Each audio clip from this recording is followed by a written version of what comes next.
जय श्री कृष्ण दोस्तों, स्वागत है आपके अपने चैनल मेनूज मोटिवेशन पर। आज हम एक ऐसा विषय लेकर आए हैं जो जीवन के सबसे गहरे प्रश्नों में से एक है। श्री कृष्ण के अनुसार सबसे बड़ा पुण्य क्या है? ये सवाल हर किसी के मन में कभी न कभी जरूर आता है। हम सभी अपने जीवन को सार्थक बनाना चाहते हैं, लेकिन क्या हम सच में जानते हैं कि सच्चे पुण्य का अर्थ क्या है?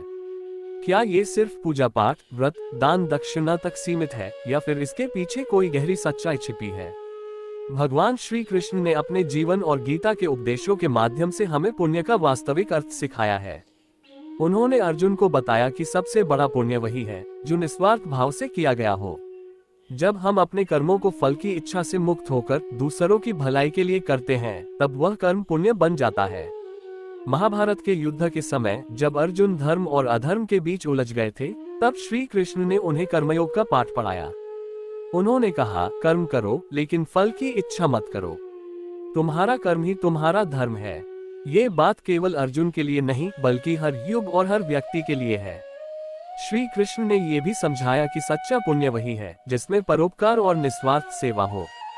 जब आप किसी भूखे को भोजन कराते हैं, किसी पीड़ित की मदद करते हैं या किसी के जीवन में खुशी लाते हैं, तो वह कर्म न केवल पुण्य कहलाता है, बल्कि आपके जीवन को भी आध्यात्मिक ऊंचाइयों तक ले जाता है।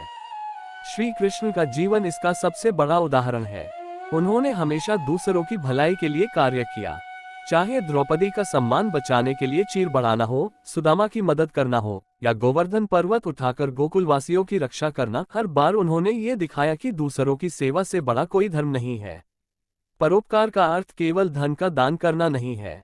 ये वह भावना है जो आपके दिल से आती है। जब आप अपने स्वार्थों को पीछे छोड़कर किसी और की खुशी के लिए काम करते हैं, तो वही सबसे बड़ा पुण्य बन जाता है। गीता के अध्याय 3 में श्री कृष्ण ने कहा है कि जो व्यक्ति अपने कर्मों को समाज और लोक कल्याण के लिए करता है, वह सच्चा योगी है। समाज के लिए, मानवता के लिए और प्रकृति के लिए किया गया हर कर्म पुण्य के रूप में गिना जाता है। आज हम एक ऐसे समय में जी रहे हैं जहां लोग अक्सर अपने स्वार्थ के बारे में सोचते हैं।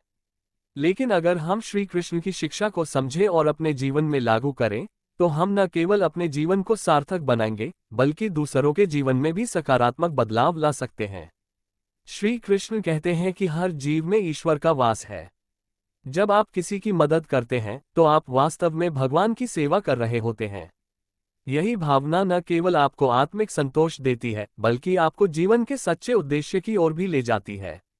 सोचिए, जब आप किसी भूखे को खाना खिलाते हैं और उसके चेहरे पर मुस्कान देखते हैं, तो आपको जो खुशी मिलती है वह किसी भी भौतिक सुख से बड़ी होती है। जब आप किसी जरूरतमंद की सहायता करते हैं, तो वह आपकी आत्मा को शुद्ध करता है। श्री कृष्ण की शिक्षा यही है कि पुण्य का असली अर्थ अपने स्वार्थों को त्याग कर दूसरों के लिए जीना है। उनके अनुसार ये दुनिया एक परिवार है और हम सभी एक दूसरे के सुख दुख के भागीदार हैं। उनकी गीता के उपदेश हमें सिखाते हैं कि जीवन का सबसे बड़ा उद्देश्य मानवता की सेवा करना है। चाहे वह छोटे छोटे कर्म हो, जैसे पेड़ लगाना, किसी को सांत्वना देना, या बड़ी जिम्मेदारियां जैसे समाज में बदलाव लाना, हर परोपकारी कार्य सच्चा पुण्य है। श्री कृष्ण कहते हैं कि कर्मयोगी बनो। अपने जीवन को कर्म और सेवा के माध्यम से दूसरों के लिए उपयोगी बनाओ। इस जीवन को एक मौका माने।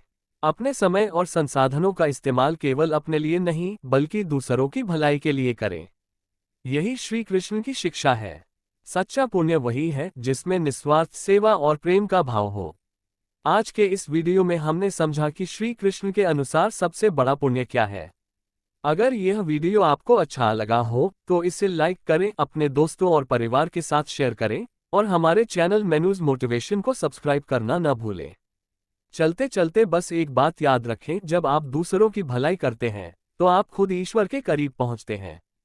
जय श्री कृष्ण। अगली बार फिर मिलेंगे एक नई प्रेरणा और नए संदेश के साथ। तब तक के लिए निस्वार्थ सेवा को अपने जीवन का हिस्सा बनाइए। धन्यवाद।